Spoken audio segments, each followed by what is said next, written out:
as personnel change. Stop sitting there. We now come to what? To statement, Minister Chris Philp. With permission, Madam Deputy Speaker, I will make a statement on anti-Semitism in the United Kingdom.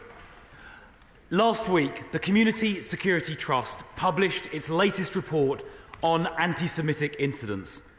It made for deeply disturbing reading. It showed there were 4,103 instances of anti-Jewish racist hatred recorded across the UK in 2023. That is the highest annual total ever reported to the Community Security Trust. It is a 147% rise from the 1,662 anti-Semitic incidents the previous year, and 81% higher than the previous yearly record of 2,261 incidents reported in 2021. Most shockingly, over two-thirds of the incidents reported last year occurred on or after October the 7th, when Hamas perpetrated its barbaric terrorist attack on Israel. The report also indicates that anti-Semitism began spiking before Israel's military response had begun. The week immediately following October the 7th saw 416 anti-Semitic incidents reported to the CST, higher than any subsequent week. Madam Deputy Speaker, the CST's findings, which tally with increases in offending reported by the police, are nothing short of a disgrace and an outrage. Examples highlighted in the report are shocking and reprehensible. I urge all members to read the report because it shines a light on the scale and character of this disgraceful problem. The only reasonable conclusion to draw is that members of Britain's Jewish community are suffering a level of hatred and abuse which is frankly shameful. There is no excuse for the behaviour outlined in the CST report or seen in some of the shocking incidents that have occurred recently. The situation in the Middle East does not and will never give anyone the right to harass or intimidate others. I repeat, Madam Deputy Speaker, no one ever has that right. This government will not stand for anti-Semitism of any kind. It is important to note the police have comprehensive powers to deal with abhorrent conduct of this nature. For example, in the case of public order offences, where there is proof of racial or religious hostility on the part of the offender, offenders will be charged with racially or religiously aggravated versions of those offences, which will result in an uplift being added to their sentence. Furthermore, inciting racial hatred is an offence under the Public Order Act 1986, and anyone engaged in that appalling behaviour should expect to be arrested. Whenever and wherever criminality involving anti-Semitism occurs, this government expects the police to fully investigate the incident and work with the Crown Prosecution Service to bring the perpetrators to justice. Mr. Speaker, Madam Deputy Speaker, we have been clear both before and since the October 7th attacks that we will do whatever it takes to keep Britain's Jewish community safe. We have taken strong steps to confront the poison of anti-Semitism head-on. We have increased funding to bolster security at Jewish schools, synagogues and other sites. This means a total of £36 million will be made available for these crucial protective measures across 2023-24 and the following financial year. The Community Security Trust is an essential partner in our efforts to keep the Jewish community safe, and I pay tribute to them and the brilliant work they do. The Home Office meet regularly with them and we cooperate closely with the CST. We keep a constant dialogue open, and I can tell the House that both the Home Secretary and the Prime Minister have regular meetings with them. But of course it should sadden us that these kind of precautions are necessary in the UK in 2024. But the work of organisations like the CST is more important than ever, and we must remain vigilant. That includes sending the message from this House, I hope across the whole House, loud and clear, that any instance of criminal behaviour will be identified and those responsible caught and punished. We are working closely with the police to ensure offending, including hate crime and expressions of force for terrorist organisations, are met with the full force of the law. The idea that anyone could celebrate or valorise Hamas for the appalling atrocities, the terrorist atrocities they perpetrated on October the 7th is beyond comprehension. It goes completely against the values of this country. Last month, we proscribed Hizb ut-Tahrir, an organisation that actively promotes and encourages terrorism and is responsible for spreading anti-Semitism. Hamas itself, of course, is already a proscribed organisation. Anyone who belongs to or invites or expresses support for a proscribed organisation is themselves committing offence. The penalties upon conviction are a maximum term of 14 years in prison and/or an unlimited fine. The right to protest, of course, is a fundamental part of our democracy, but that right cannot be exercised in a way which intimidates others or invokes fear in them. It is totally unacceptable where a small minority incite hatred and commit crimes. The police have powers to deal with that, and we expect them to act. Where further powers are needed, we will not hesitate to act, which is why we recently announced a new package of measures to crack down on dangerous disorder, in particular that committed at protests. Madam Deputy Speaker, the CST's findings on incidents within the sphere of higher education were especially disturbing. No one should be subject to anti-Semitic abuse while at university. Every effort must be taken to prevent hatred flourishing in schools, universities and colleges, and that is why we announced a further £7 million of funding to help tackle anti-Semitism in education. Madam Deputy Speaker, I want to be clear, we are equally unwavering in our stance towards hatred and abuse directed at British Muslims. The government has been in regular contact with representatives of the Muslim community, and we are aware of an increased number of reports of anti-Muslim hatred as well.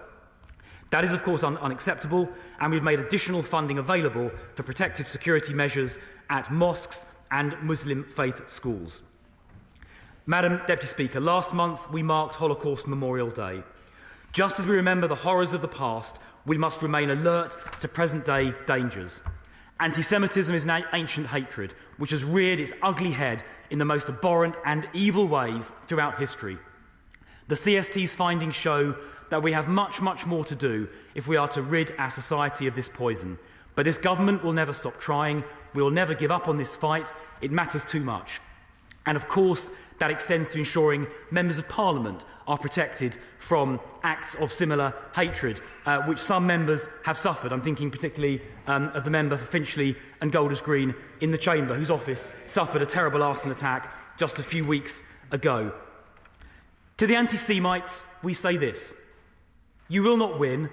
You will be shown up for the despicable racists you are. And to our Jewish friends and colleagues, I say this: we stand with you, we understand your fears, and we share your pain. We will protect you today, tomorrow, and always. I commend this statement to the House.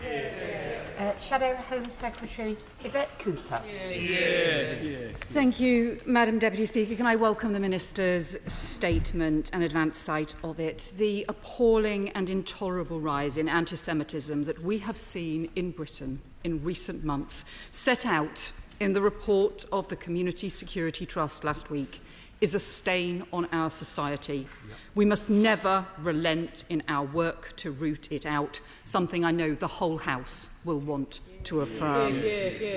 Over 4,000 incidents in 2023 alone are a urgent reminder of the responsibility on all of us to stamp out the scourge of anti-Semitism wherever it's found, and I want to join with the Minister in thanking the CST for the remarkable and tireless work they do each day alongside the police to keep our Jewish communities safe.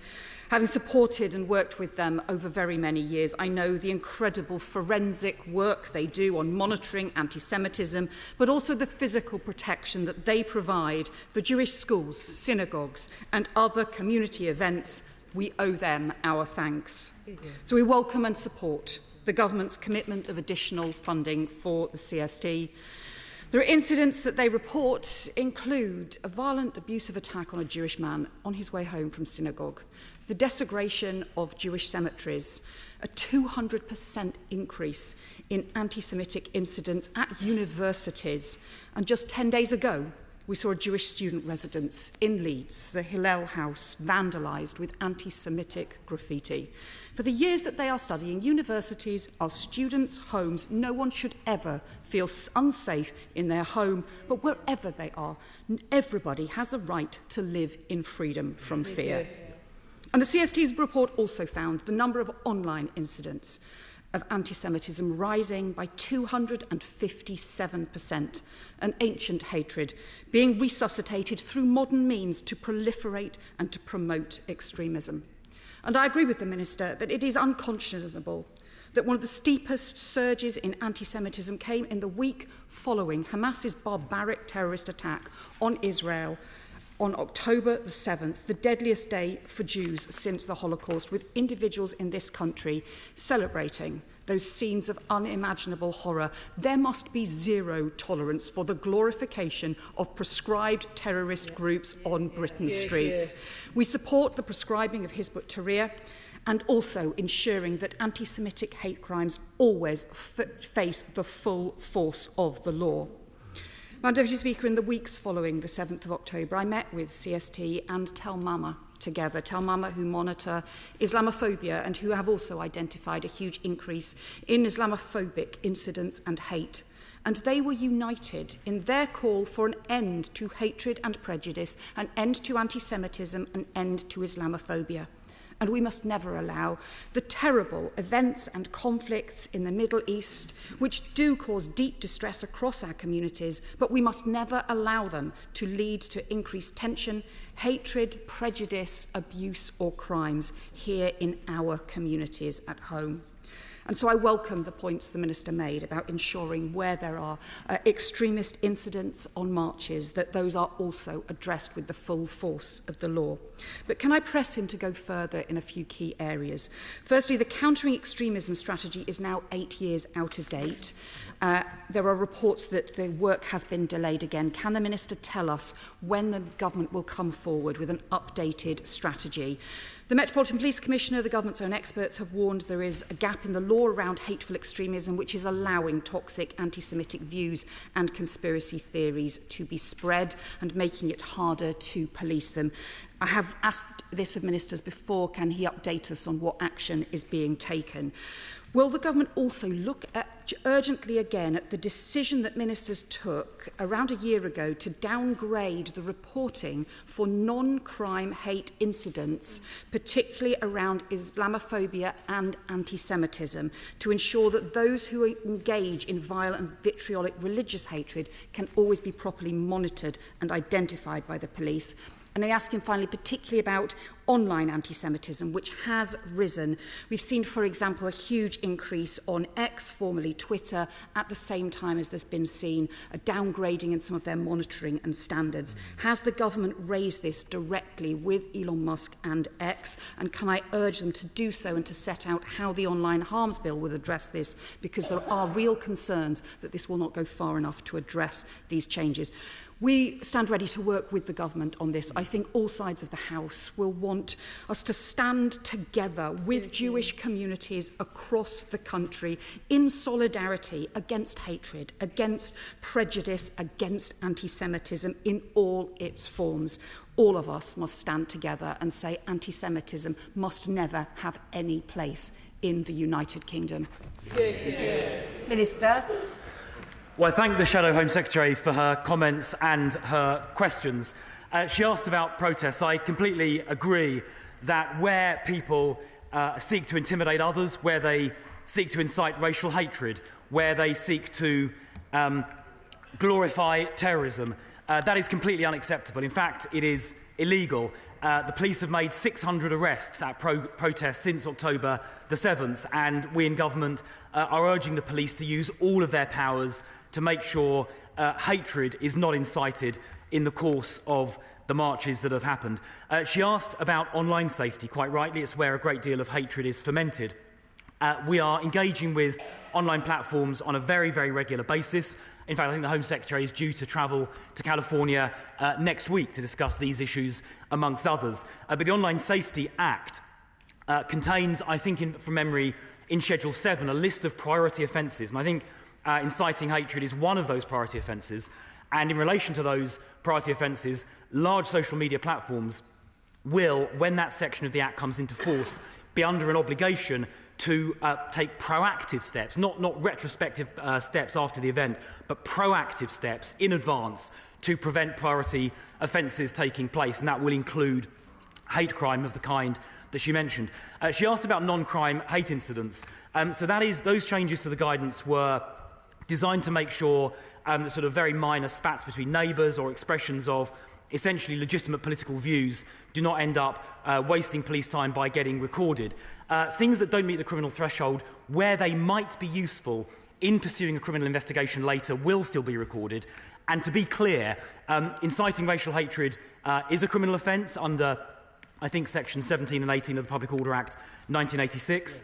Causing harassment, alarm and distress through threatening and abusive language or causing fear of violence is an offence under Sections 4, 4A and 5 of the Public Order Act 1986. And there are various other criminal offences as well. So those things meet the criminal threshold and therefore are not affected by any change to non-crime hate incident recording rules in any event. In relation to updating the law and the approach to extremism, that is something that is under continual review. My right honourable friend, the Deluxe Secretary in particular, I know spends a great deal of time and is spending time considering the question of extremism.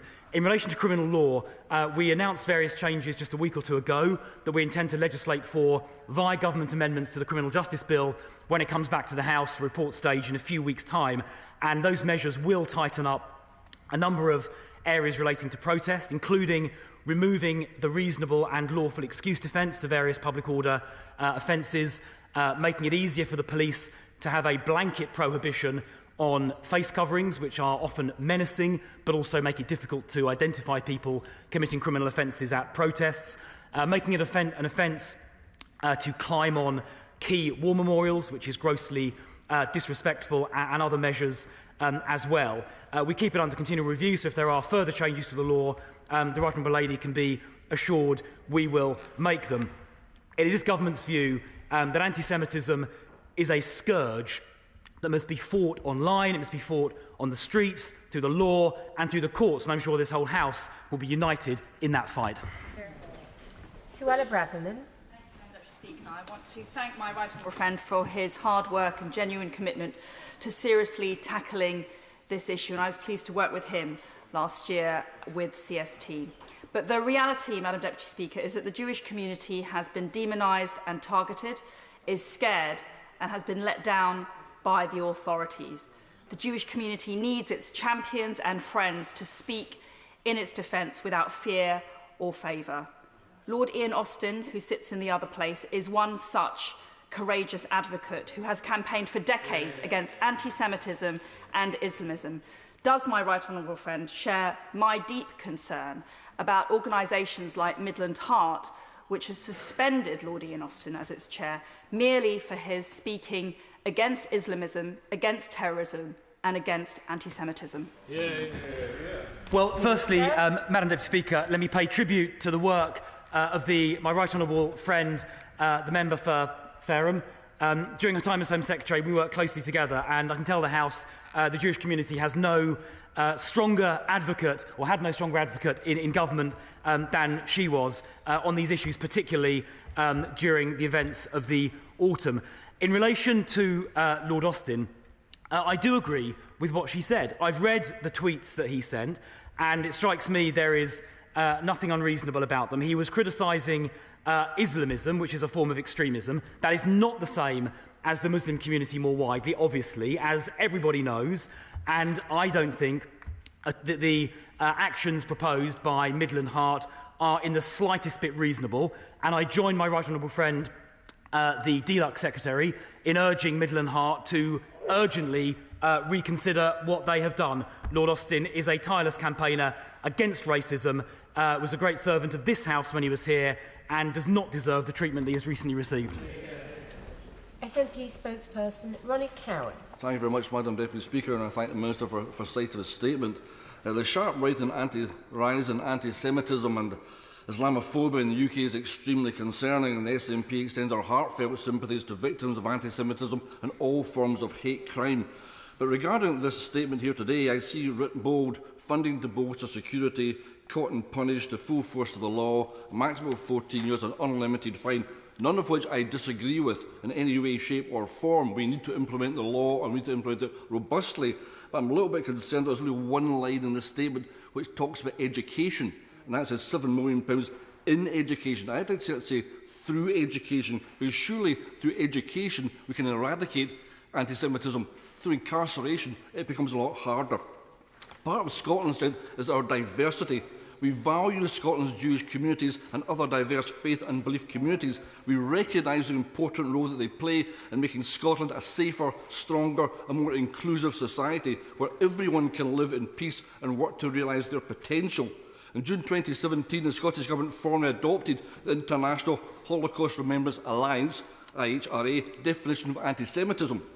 Formally adopting the IHRA definition demonstrates the Scottish Government's determination that there should be no place in Scotland for any form of anti-Semitism or religious hatred that makes our communities feel insecure or threatened in their daily lives. The Scottish Government's recently published hate crime strategy sets out its strategic priorities for tackling hate crimes, including anti-Semitism. It was informed by the communities with lived experiences of hate crime and makes a number of commitments, including ensuring improved support for victims, improving data and evidence, and developing effective approaches to preventing hate crime. If we've got one ask, Minister, it would be that we reconsider how much money we're putting into educating people so that we can all eradicate this heinous crime. Minister. Well, the honourable gentleman asked about education, and I did make clear in my earlier remarks that in the autumn statement on November the 22nd, the Government did announce a further £7 million of funding to help tackle anti-Semitism in education and ensure supports in place for schools and colleges.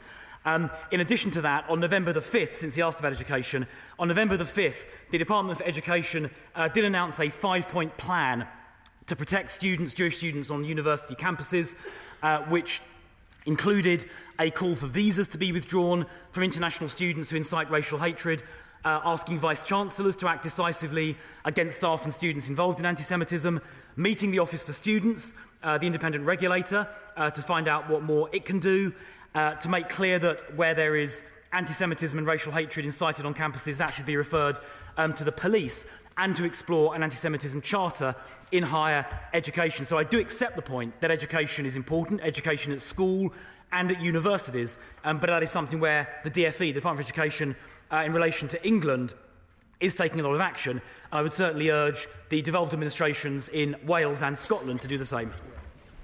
Sir Michael Ellis. Vicious campaigns of anti-Semitism are occurring in many universities in this country, and some Jewish students have visited me to tell me about it, and it is bone-chilling, some of these accounts. The failure of the Metropolitan Police to deal with some of the fascist-style racists in the London marches has been a historic disgrace that has unleashed more attacks. The aggressive hounding by protesters of MPs, especially Labour MPs out campaigning, and a Conservative colleague at his home is a real threat to the democratic process. But my concern to the Minister is this now. Reports of a Magistrates' Court judge liking an anti-Semitic post on social media, having passed an extremely lenient sentence on protesters convicted of terrorism offences. This judge apparently trains other junior members of the judiciary and is involved in judicial appointments of other judges. Shouldn't that result in a full, deep investigation with a past docket of cases being checked for bias and potential suspension pending the interim report? Well, I thank the honourable gentleman for his question. I think ministers are very clear that where on marches behaviour crosses the criminal threshold, inciting racial hatred, causing a fear of harassment, alarm and distress, to give a couple of examples, terrorism offences, glorifying prescribed organisations, we do expect the police to take robust action. We do expect the police to make arrests. They've made about 600 arrests so far. In fact, some police officers, some brave police officers, were injured in the course of trying to make an arrest in London just on Saturday. In relation to his point about members of Parliament, I would echo and strongly endorse the point that he made. No member of Parliament, democratically elected representatives of the people, should be subject to harassment or intimidation. We've seen, as he said, some Labour MPs receiving that. It's completely unacceptable. We've seen the incident at the office of my honourable friend, the member for Finchley and Golders Green, completely unacceptable. I believe in that case some arrests have been made. And, of course, my honourable friend, the member for Bournemouth East, who suffered a terrible incident at his home address just a few days ago. All of that is unacceptable. All of that is illegal. And I expect the police to not only protect MPs, but identify and arrest the culprits afterwards. Now, in relation to the judge, the judiciary are, of course, independent, and matters of judicial conduct are subject to investigation by the Judicial Conduct Investigation Office. And from the account of the incident that I've heard and that I've heard my right honourable friend give, this is the kind of thing I would expect the JCIO to be investigating. Chair of the Home Affairs Select Committee, Dame Diana Johnson. Thank you, Madam Deputy Speaker. As the Minister knows, the Home Affairs Select Committee has been carrying out an inquiry into the policing of protests, and we've been particularly appalled to hear evidence of the huge increase in incidents of anti-Semitism perpetuated in the wake of the 7th of October terrorist attacks. And the CST recorded anti-Semitism incidents last year. 43% explicitly referenced the Israel-Palestine October the 7th attacks and the conflict in Gaza. So we know that attacks on Jewish and Muslim communities here in Britain in response to overseas conflicts are never acceptable. And I wondered if the Minister could say something about what more could be done to stop the exploitation of these overseas conflicts and the effect it has on our community cohesions and communities in this country. Minister. Well, I think the chair of the Home Affairs Select Committee asks a very good question. It does deeply disturb me personally, I'm sure it disturbs many members, to see conflicts that are occurring elsewhere in the world played out on our own streets and leading to put it politely, tension, but a lot more than tension, often hatred being incited domestically. As I said, there is no excuse whatsoever for the events in the Middle East, in Gaza, to lead to anti-Semitic hatred on the streets of the United Kingdom. It's completely unacceptable. And I'm disturbed to see people engaging in that kind of behaviour.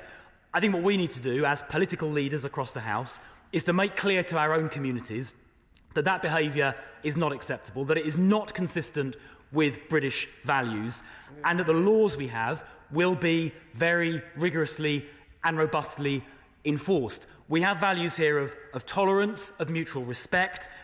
We obviously abhor terrorism, we abhor violence, we abhor intimidation. And I'm sure I speak for the whole House when I say we don't want to see that anywhere on our streets, and no one, no matter how strongly they feel about what's happening in Gaza, should be behaving in a way that is intimidating or that incites racial hatred. And I think if all of us across this House speak unanimously with one voice on that topic, it will be heard by all communities in this country. Andrew Percy. Mr. Speaker, I think when British Jews woke up on October the 7th to the pogroms and the associated rapes, butchery of children and hostage-taking, what we expected was sympathy from people on the streets of Britain. Instead, what we've seen is people attacked for speaking Hebrew. We've seen Jewish businesses attacked. We've seen Jews assaulted. And then we've seen hate marches on our streets. We saw again this weekend where the fella holding the sign reminding those marchers that Hamas are a terrorist organisation is the one who was dragged off and had his collar felt by the police, whilst people are continuing to march through the streets with cries for jihad, intifadas, and in support of the Houthis. So it's all fine what everybody's saying in this place, but the reality of the situation is the demonisation of the world's only Jewish state is playing out in the demonisation of Jews in this country. The embedding of anti-Zionism, which in and of itself in many cases is pure Jew hate, in our universities is being wrought on Jewish students. So it's fine to have the measures that have been outlined, but there is a deeper problem in our society here. Jews do not feel safe in this country, and more must be done to tackle the real root cause of Jew hate. Yeah. Minister. Well, look, I mean, I was as appalled as my honourable friend when the reaction from some people, a small minority but nonetheless deeply disturbing, to what happened on October the 7th was jubilation. I mean, that is sick, it is unacceptable. Depending on how it's expressed, it's frankly also illegal, because encouraging acts of terrorism or acts by a prescribed organisation, which Hamas is obviously a criminal offence. As I said already, there is no excuse whatsoever for that kind of behaviour, and I was as sickened as he was, as sickened I'm sure as the whole House was, to see that some people, some of our fellow citizens, reacted apparently with jubilation instead of with horror and sympathy to what happened on October the 7th. Look, in relation to the police response, as I say, 600 arrests have been made at the various protests that have followed October the 7th. We have met with police repeatedly. I've lost count of the number of meetings we've had with the police in the last 3 or 4 months to urge them to use the full extent of the law and to show zero tolerance to people who break the law and who incite racial hatred. And, you know, as I say, 600 arrests have been made. In relation to individual incidents, there is sometimes more to these than meets the eye, but I will be asking for an account of the incident that he just referred to. But he's absolutely right to say that no member of the Jewish community on the streets of central London, at universities, at school, should suffer fear and intimidation. The truth is that particularly in the last few months, they have suffered fear and intimidation. That is unacceptable. We expect the police to use the full force of the law to stop it, and I know this House will speak with one voice in unreservedly condemning it. Therese Villiers. Will the Minister agree that the attack on my constituency neighbour's office in Finchley and Golders Green was utterly unacceptable? It's an attack on democracy, and it is a great matter of sadness that this Parliament will lose a fantastic MP because of intimidation associated with his being prepared to stand up for his Jewish constituents and stand up for Israel. Well, I thank my honourable friend for that question. And I'm pleased to report to the House that arrests have been made in relation to the appalling attack on my honourable friend, the member for Finchley and Golders Green's office, and I understand that the perpetrators are currently on remand in prison. But it is a tragedy that someone with the exemplary track record of public service, my honourable friend, the member for Finchley and Golders Green, feels that he is unable to stand again for Parliament, partly as a result of the intimidation that he suffered, in particular the arson attack on his office. He has been, as I'm sure members across the House will acknowledge, a fearless advocate on behalf of his many Jewish constituents. It will be a loss to them and a loss to Parliament following the next election, which he won't be contesting. And I think it is incumbent on all of us to make sure that no other members end up feeling that way, because I don't want to live in a country, I'm sure none of us want to live in a country, where democratically elected representatives feel any form of fear or intimidation. That is not how democracy works. In this country, we settle matters at the ballot box, not through intimidation, tactics or violence on the streets. And that is a principle each and every one of us must, to our last breath, defend. I do apologise. I took 2 members from this side, so I'll now take 2 members from the other side. Dame Margaret Hodge. Thank you, Madam Speaker. Can I firstly welcome the very strong statements being made by the Minister and the strong statements being made by the Shadow Home Secretary. And can I say that I really do hope that in tackling this deep-seated anti-Semitism which the Honourable Member referred to, that we can work in a united way across the House and not seek to make cheap political points on any individual cases. We've had attacks on Jews in theatres in London. We've had attacks on Jews, as other honourable members have said, in campuses, particularly in Leeds and Birmingham. And we have had, as the Honourable Member of Northampton North said, a judge failing to penalise 3 people for glorifying terrorism in London. So people are worried across all sorts of sectors, across all sorts of locations, and in all sorts of areas across our country that anti-Semitism is spreading. I just wonder, the government's response to this needs to be coordinated. And I wonder if the Minister can say when a new hate crime action plan will be published, given that the last one, despite consultation on the interim, was published some 5 years ago. Minister. Well, I share the Right Honourable Lady's horror at the various events highlighted in the Community Security Trust's report. Incidents like at the theatre where a Jewish man was essentially hounded out, a disgraceful and despicable act which has no place in a civilised society like ours. She mentioned the case that the Right Honourable gentleman, the member for Northampton North, the former Attorney General, raised, and I spoke to the current Attorney General earlier today, and I understand the Crown Prosecution Service are reviewing that case as well, because it deeply concerns me, as I know it concerns her as well.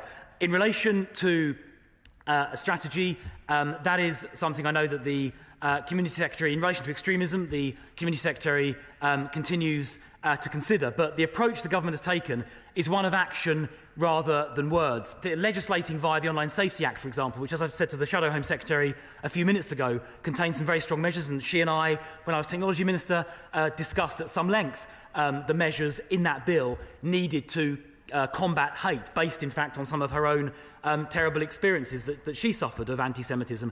I've talked about the increased funding for the Community Security Trust. I've talked about the Department for Education's plan in universities and schools, the extra money for the Holocaust Memorial Trust. So the government is taking action rather than simply expending more words. But I know this is something the Community Secretary is extremely alive to. Ministerial Wilson. Thank you, Madam Deputy Speaker.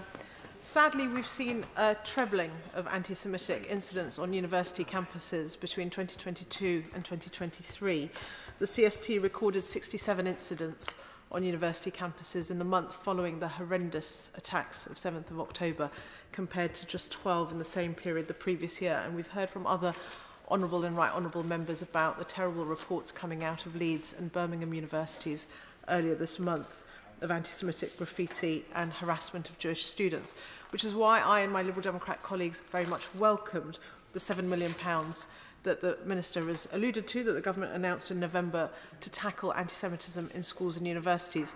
But since then, we've had no update on how many applications have been made to that fund and how that money has been allocated. So could the Minister confirm to members when we'll get an update on some of the many actions he's outlined today, and in particular how that £7 million has been allocated so far? Minister. Well, I'd be very happy to come back to the Honourable Lady and other members with an update on that question. Obviously, it's an evolving situation, but I echo her comments. It is particularly concerning when universities, the training ground for the next generation, appear to have been hijacked by anti-Semites in some places, where Jewish students are being intimidated and harassed, where Jewish societies have their meetings picketed, and where people stand outside shouting abuse and worse. That is completely unacceptable, and I think all of us again should support the Department for Education's work on this and call on university vice-chancellors to show absolutely zero tolerance for this kind of behaviour and to stamp on it hard wherever they find it. Andrew Jones. Thank you very much, Madam Deputy Speaker, and can I thank my right honourable friend for his statement and join him in paying tribute to the work of the Community Safety Trust. But today, however, the most senior Liberal Democrat councillor in Harrogate and Knaresborough has been exposed for tweeting horrendous anti-Semitic comments for the past 5 weeks. She had hundreds of followers, including many senior local Liberal Democrats. She tweeted over 500 times on the subject, and the tweets were read over 10,000 times. So it beggars belief that no Liberal Democrat knew what she was saying. They must have known. But in the 5 weeks that she's been tweeting, they did nothing until it was exposed to the media today. So in our politics, we've seen anti-Semitism in meetings, we've seen it online, we've seen it in Rochdale, and now we've seen it in Harrogate.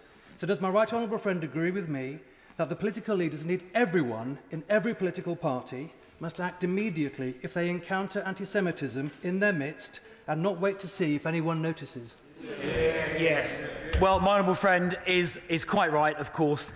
It is particularly incumbent on political leaders, from whom many other members of the community take their lead, to act not just when it gets exposed in the media or when pressure builds, but to act immediately. Not because it's convenient, but because it's right. And I think whether it's the example that he gave in Harrogate or indeed the recent example in Rochdale, acting immediately from principle is what counts, not just reacting to public pressure a few days later. Deputy in Wakefield. Thank you, Madam Deputy Speaker. Jewish people in my Greater Manchester constituency have had to endure a 163% increase in anti-Semitic hate crime, as detailed in CSD's annual incidents report. Some of that is blatant, targeting Jews. Others is much more sinister, targeting Zionists. And when we see a banner saying Zionists not welcome, we know what it means. Jews not welcome. Let's call it out for what it is. Anti-Zionism is anti-Semitism. The Jewish community in my Bury South constituency have benefited from the government's additional £3 million to increase the already extensive security provisions, and again, I thank the government for doing so. But will the government be prepared to continue this temporary funding, and given the extensive threats to the Jewish community, consider making it permanent? Minister. Well, I completely agree with what the honourable gentleman just said. Very often anti-Zionism is nothing more than anti-Jewish sentiment. It is anti-Semitism. We should call it out where it happens, as he just did, and he was quite right to do so. In relation to the extra money for the Community Security Trust, that will apply this current financial year, so that will be a £3 million increase to £18 million in total. It will apply next year as well, so the financial year 24-25, and it will be kept under review thereafter. James Daly. Thank you very much indeed, Madam Deputy Speaker. And as one of the two Members of Parliament for the Metropolitan Borough of Bury, can I support exactly what my colleague from Bury South said in respect of that? And I think it is important. We don't want to cheapen this debate, but how political parties deal with anti-Semitism within their ranks is crucial and sends an important signal to the country as to how this Parliament treats this issue. Therefore, does my right honourable friend share my disappointment, and it is disappointment and genuine disappointment, over the Labour leader, the Right Honourable Member for Holborn and St Pancras' weak, flip-flopping change in position concerning the remarks by their now ex-candidate for the Rochdale by-election. And these are remarks described by Martin Ford Casey, who compiled a report for the Labour Party on bullying, sexism and racism within their ranks as clearly anti-Semitic. Well, I think, as I said in response to the honourable member for Harrogate and Knaresborough a few minutes ago, it is incumbent on political leaders, particularly those who aspire to the highest office in the land, to act quickly and from principle. And I am disappointed that it took a number of days after the comments of Labour's former Rochdale candidate became public for the Leader of the Opposition to act. I would suggest that he reflects soberly on that. I'm disappointed that it took so long. I'm sure on reflection he's probably disappointed with himself as well, and it might be useful if he said so publicly. Debbie Abrahams. Thank you, Madam Deputy Speaker. I think that the figures from the CST are absolutely horrific. Anti-Semitism is absolutely unacceptable. Hate crime, including Islamophobia, absolutely unacceptable. But can I ask the Minister, does he think that there is sufficient capacity and within the police to be able to investigate the full range of issues being raised? And also, what's the role of the AHRC in actually preventing the discrimination that can contribute to this hate? Minister. Well, I think there is enough resource in policing. We've got, as I may have said once or twice before, record police officer numbers, 149,500 or so reached in March of last year. So we do have sufficient resources. The police are prioritising this, and they can, of course, work with the EHRC to take action, criminal action, where the EHRC identifies examples of anti-Semitism. Julian Lewis. Following the Battle of Cable Street against Mosley's Black Shirts, the 1936 Public Order Act introduced measures that restricted severely the ability of Nazi-type movements to march in predominantly Jewish areas. Is the Minister satisfied that the police of today are sufficiently aware of the powers that they have to stop marches taking routes that go through the areas that are predominantly associated with a threatened community? Minister. Yes, I am, and the police do it. For example, on Saturday, there was a convoy planned from the north of England to North London, many parts of which obviously have Jewish communities, and the police stopped that convoy because they were concerned that it would inflame tensions and that the convoy was going to engage in intimidatory behaviour. The police also have powers under sections 12 and 14 of the Public Order Act 1986 to place conditions on both processions and assemblies where they feel it will lead to disorder. And in fact, they do use those conditions. In fact, they used them at the weekend when the marchers originally planned to go right up to the Israeli embassy in Kensington, but conditions were imposed to prevent them getting in undue proximity to the embassy. And in fact, the member for Kensington, sitting next to me on the bench, made direct representations to the police on behalf of her constituents, raising concerns about that. So yes, the police do have those powers, and they used them more than once, as recently as this weekend. Barry Gardner. Thank you, sir. The Minister will be aware that the largest Jewish school in Europe is in my constituency, JFS. And I want to thank the CST for their vigilance and service on behalf of all the students and their families. Now, sadly, only last month, a student was physically attacked by a group of youths outside of the school. Those youths goaded the student about the situation in Palestine. So would the Minister agree that nothing can justify such an attack on an innocent school child? And does he accept that whatever one believes about the actions of the Israeli government, racism and anti-Jewish hatred must not be allowed to hide behind any political mask? Minister. Well, the honourable gentleman is quite right. The events in Gaza, or indeed anywhere else in the world, provide no basis or reason or excuse at all to inflict racist abuse on citizens in this country. There is no justification whatsoever for anti-Semitic attacks on Jewish people in this country because of what is happening elsewhere in the world. And what happened to that boy outside the Jewish free school, JFS, in his constituency, and what has happened, sadly, tragically, to thousands of members of the Jewish community in recent months is totally unacceptable. It is totally without excuse, and the police should act to make arrests where that happens. Dr. Matthew Offord. Thank you, Mr. Deputy Speaker. Can I pay tribute to the Community Security Trust, who are actually based in the Hendon constituency, for the work that they do, not only the full-time staff but also the volunteers. But sadly, the amount of offences that we have seen does not surprise me. The continued protests that we see on the streets of London is simply normalising anti-Semitism in the United Kingdom. But what bothers me the most is university campuses. More and more of my constituents are telling me that their children will not be going to university as a result of that. 245 universities have adopted the IHRA definition of anti-Semitism, but others continue to refuse to do so. Does the Minister agree with me? There's no logical reason why any Vice-Chancellor would not do so. Minister. Well, I join my honourable friend, the member for Hendon, in paying tribute to the work the Community Security Trust does, to Mark Gardner, its Chief Executive, and to all of its staff, volunteers, and those people who fundraise for the CST. It does work that has, I think, never been more important than it is now. I agree with what he said about universities. I think I can see no reason at all why every Vice-Chancellor, why every university should not adopt the IHRA definition of anti-Semitism, and I call on them today to do so.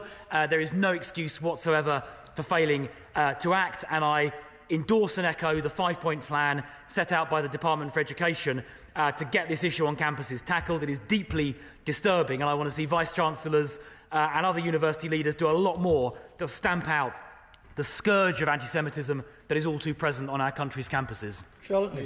Thank you, Mr. Deputy Speaker. This weekend, my heart broke seeing some 20 officers and multiple police vans stationed outside my synagogue, and that this was deemed necessary for our protection.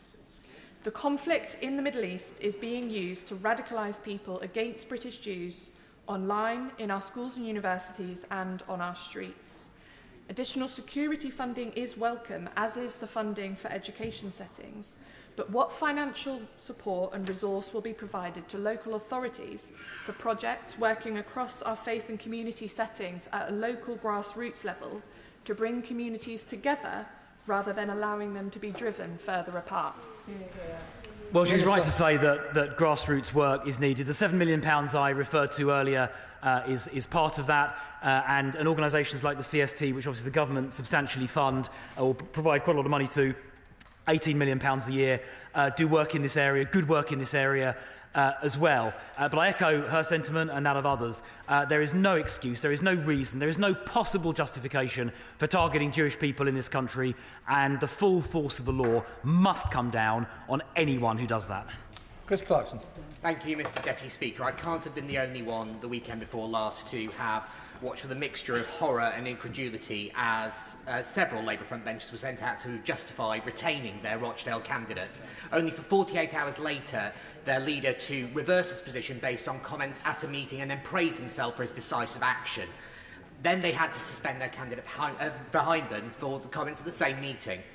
If the right honourable gentleman, the leader of the opposition, is serious about having changed his party, as he repeatedly claims, does my right honourable friend agree with me that he should publish a full list of the attendees of that meeting, a full transcript of what was said by whom, so that voters in the North West can know who they're voting for and what they actually believe? Minister. Well, my honourable friend is quite right, and I agree with what he said. The Labour leader, the opposition leader, should publish a full list of who was at that meeting and a full transcript to show that he is serious about tackling anti-Semitism, and I call on him now to do that. He should have reacted much sooner. It shouldn't have taken 48 hours to suspend a candidate who had said obviously anti-Semitic things. I'm deeply disappointed by that unexcusable 48-hour delay, but he now has a chance to make at least partial amends by publishing that list and publishing that transcript. Christian Jardine. Thank you very much, Mr Deputy Speaker, and I welcome the comments today from the Government in clamping down on this astonishing and worrying spike we have seen in anti-Semitic incidents since October the 7th. Anti-Semitism is vile, it's disgusting, and it infects every area of society, including, sadly, politics. And where we see it, we need to root it out and remove people from the process. To that end, I have written to the Right Honourable Member for Saffron Walden, asking if we can have a cross-party discussion on how we deal with the problem in politics, because we can't pretend that it doesn't exist. It does. I wrote to her in November and I wrote to her again last week. So can the Minister please take forward that suggestion and see if she will convene a cross-party discussion on the issue? Minister. Well, of course, there are many APPGs and other cross-party groups taking an active interest in this area, and of course I'm sure the Home Affairs Select Committee will consider it as well. But I think I'm going to see the Honourable Member for Saffron Walden at some point later on this evening, so I will happily remind her about the Honourable Lady's letter. Steve Crabb. Thank you very much, Mr Deputy Speaker. I thank the Minister for coming to the House and giving this very important statement this afternoon.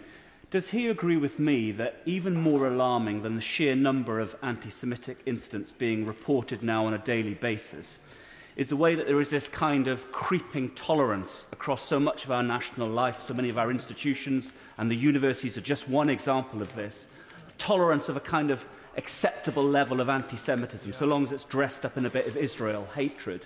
Does he agree with me that that is what we need to be focusing on tackling? Because at the moment, as the CST report demonstrates, we are moving in a very, very serious and dark direction as a country. Minister. Yes, I agree completely with what my right honourable friend just said. We do need to show zero tolerance to all forms of anti-Semitism. And I think it's incumbent on everybody, actually, particularly members of Parliament, but actually everyone in civil society, university vice-chancellors, teachers, lecturers, everybody, people in the workplace, every single member of our society has an obligation, I think, to call out anti-Semitism when they see it, indeed any racism when they see it. Because unless people are willing to do that, there is this danger that it creeps, as the right honourable gentleman just said. I think it starts with members of Parliament doing that in their own constituencies and doing it publicly. That is what zero tolerance means. It means never turning a blind eye. It means never turning the other cheek. It means never crossing the road and passing by on the other side. It means always calling out anti-Semitism and racism wherever we see it. And that, I think, is an extremely important message. Lillian Greenwood. Thank you, Mr Deputy Speaker. As has already been said, the CST report includes those shocking figures about the rise in anti-Semitism in university settings, and the Union of Jewish Students has warned repeatedly about a climate of fear for Jewish students on campus, and of course incidents in recent weeks will only have deepened that fear. Can the Minister say a little more about what he and his government colleagues will do, working with our universities, to ensure that Jewish students can feel safe and secure during their time studying with us? Minister. Well, I think as we've discussed already, members across the House are particularly concerned about what is happening on university campuses. And as I said previously a couple of times, the Department for Education has a 5-point plan which they set out just a few weeks ago, which includes withdrawing visas from international students who incite racial hatred. And by the way, I think anyone who is not a British citizen who incites racial hatred or commits criminal offences in this area should be removed from the United Kingdom. People who come to this country need to respect our laws and respect our citizens and their rights and their dignity, and people who are not British citizens should be removed, either under the 1971 Immigration Act or under Section 32 of the Borders Act 2007 if they incite racial hatred, and I know my colleague, the Immigration Minister, will take action there. We want Vice-Chancellors to do more. We've written to them asking them to do more. We've had meetings with the Office for Students, the regulator, to make sure they are doing more to clean up what is happening on campuses. We're doing more to make sure criminal referrals get made from universities to the police where anti-Semitism happens. And as I've said already, I think, and the DFE thinks, every single university should sign up to the IRHA definition of anti-Semitism as well. Jonathan Ginobili. Thank you, Mr Deputy Speaker. Does my right honourable friend know that synagogues in the West End of London are being specifically targeted by these so-called protesters, and that not only is this happening once, twice, but on now multiple occasions, to the extent that they're even looking to see what time the services finish, so that old people, the young, parents, so forth, are being terrorised. This isn't supporting Palestine. This is anti-Semitism. This is attacking Jewish people. And I hope that he'll call in the Commissioner and sort it out. Minister. Well, my honourable friend is quite right to raise this issue. Gathering outside a synagogue with the purpose of intimidating people coming out of the synagogue is completely unacceptable. That is not protest. It is deliberate intimidation. It has no place on our streets whatsoever. The police have substantial powers to act in this area. I'm not going to recite all the various sections and acts, but there are numerous powers the police have to act. And in one of our regular meetings we have with policing leaders, I think there's actually one we've got coming up in just a few days' time, I will most certainly be raising this. If the Honourable Member for Huntingdon could just send me a couple of examples, I would be very happy to raise those with the Metropolitan Police in the coming days. Jim Shannon. Thank you, Mr Deputy Speaker. Can I thank the Minister very much for his statement, for his robust answers and for his strength of purpose to support Jewish people across the United Kingdom of Great Britain and Northern Ireland. Very clearly the Minister is doing that. Will the Minister outline if discussion has taken place with the devolved administrations, in particular the Northern Ireland Assembly, regarding a support fund for those who feel unsafe in their current homes and need help to move to a safe place? Bearing in mind the fact that we are now in a scenario where Jewish families are staying indoors, afraid to go out unless it is absolutely essential, due to so-called peace protesters who are making our streets feel unsafe for a sector of our community. Thank you. Minister. Well, there is nothing peaceful about deliberately intimidating Jewish people going to synagogues, as we discussed just a moment ago, and I'd be happy to look into the question of funding available for devolved administrations to do work in this area. Bob Blackman. Thank you, Mr Deputy Speaker. The shocking rise in anti-Semitic attacks reported by the CST is bad enough. The trouble is that was last year, and the escalation has continued into this year. And those people in London suffer the hate marches literally every Saturday, with banned organisations displaying their flags, placards which are clearly anti-Semitic, vile slogans uttered, and then after those so-called protests, peaceful protests disperse, they go and intimidate people in the restaurants, bars and theatres throughout London. So much so now that my Jewish constituents are afraid to go into central London on a Saturday for fear of what they will suffer. Now, there is a solution to this, and that is that anyone who is breaking the law should be arrested by the police. We did this in 2011 when there was the problems of the riots then. Those people should be arrested, put through courts overnight if necessary, with clear police evidence, and then jailed for their crimes that they've committed. It is not acceptable that such intimidation can take place on our streets when our people feel unsafe. Well, he's quite right. Members of the Jewish community do feel intimidated about going into central London, particularly when these marches are happening, and that is not right and not acceptable. No one should feel that intimidation simply coming into the centre of our capital city. Look, he's quite right what he says about applying the law. There are numerous laws that are relevant here. He mentioned displaying banners of prescribed organisations such as Hamas and now Hizb ut-Tahrir. Displaying those flags and emblems is a criminal offence. We expect the police to make arrests. Inciting racial hatred is a criminal offence. Causing someone to suffer harassment, alarm or intimidation through threatening or abusive language is a criminal offence. Causing someone to fear violence is a criminal offence. We expect the police to apply those laws, not sometimes but always. They've made 600 arrests so far already, and we are meeting with them on a very regular basis, including later on this week, to make sure these laws continue to be robustly applied, not just sometimes but always, for all of the reasons my honourable friend, the member for Harrow East, just very eloquently laid out. Andrew Bridgen.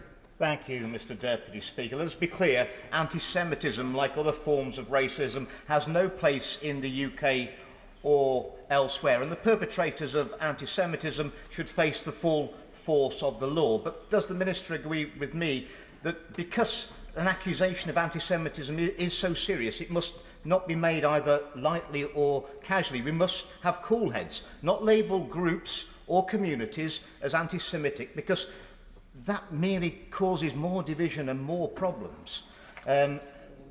We actually have to be very, very careful how we use this word if we want to maintain the public trust that people aren't falsely being accused of anti-Semitism. Minister. Well, no one in this House today, on either side, has labelled any group collectively anti-Semitic. We're talking about, this is about individuals and their behaviour, and where individuals harass or intimidate members of the Jewish community, where they engage in anti-Semitism, where anyone engages in racism, we will call it out, and where it's illegal, the police will make arrests and prosecute it. This is about individual acts which all of us, I hope, collectively condemn. No one's tarring an entire community at all. No one has done that on either side. This is about calling out, tackling, and where appropriate, prosecuting individual acts of anti-Semitism. They have sadly become only too frequent in recent months, and the whole House should unite in standing against that. Richard Drax.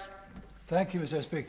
There's a growing and deeply unpleasant trend of personalising protests, and my right honourable friend from Bournemouth East has been subjected to that recently, as have other members of the House. Just to raise his particular case, 80 or so protesters were screaming right outside his door, with the police car between them and his house, for over 2 hours. The police did nothing. Now, I personally think that's wrong. Until the police get a grip and start arresting these people for intimidating, because that's all this was, intimidation.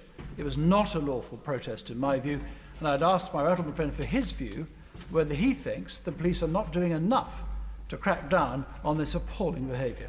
Minister.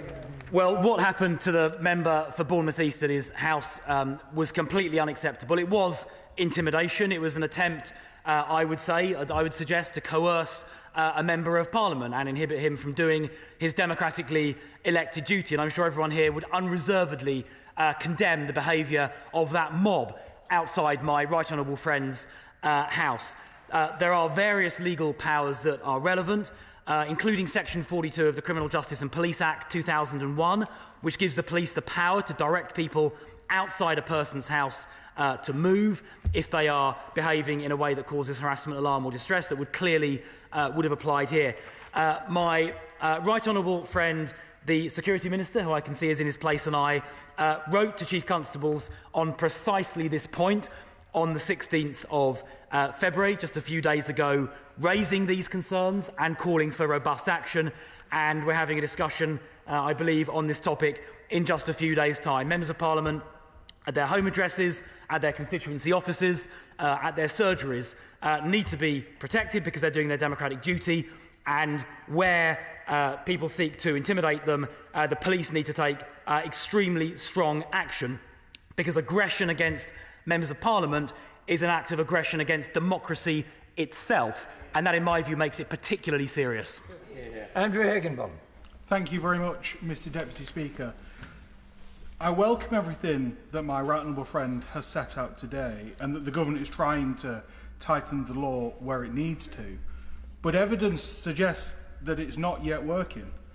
Every week we see protests marching through London with placards with anti-Semitic conspiratorial tropes, the same things we saw back in October, November, December and January.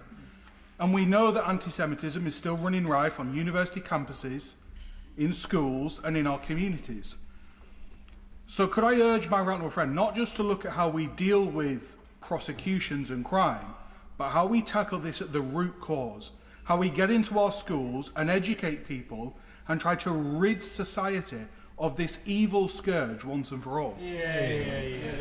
My honourable friend is quite right. Of course, where the law is broken, whether it's inciting racial hatred, whether it's intimidation and harassment, the police must act and make arrests, and they've arrested 600 people already. That, of course, is necessary as a law enforcement response. But he's right. We need to tackle the ideology at source. We need to make sure that schools are teaching young people the right thing, explaining what British values of tolerance actually mean. I know the Department for Education are doing work in this area. I know my right honourable friend, the Community Secretary, who's in the Chamber, is doing work in this area as well. We need to make it clear to every member of our society that anti-Semitism, anti-Jewish, racial, racist hatred has no place in these islands of ours, and we must eradicate it wherever we find it. Tom Hunt. Mr Chairman, I think this report from the CST is deeply troubling and depressing. I think in some respects, so is aspects of our politics. The fact that today we have one very much well-respected member of this place leaving because of Jewish hatred, at the same time that we have a by-election that has effectively become a competition on who can become the biggest anti-Semite. This is deeply chilling. Does the Minister agree with me that it is incumbent upon all political leaders and all political parties to show moral strength and to stand up for what's right and to take on hatred, even though, and not allow any element of their party to be captured by hatred, whatever the short-term electoral or political temptation? Yes, my honourable friend is absolutely right. Political leaders, in particular, have a special responsibility to act quickly, to act decisively, to act not when it's expedient, but to act when it's right. And I was disappointed, as I've said, that the Leader of the Opposition took 48 hours or longer to act in the case of the Rochdale candidate. There is no excuse for that sort of delay. All of us have an obligation to do the right thing and to do it quickly, whatever the circumstances are. Order, order, order. I thank the government front bench and the opposition for their attention to what is a very serious issue. A point of order.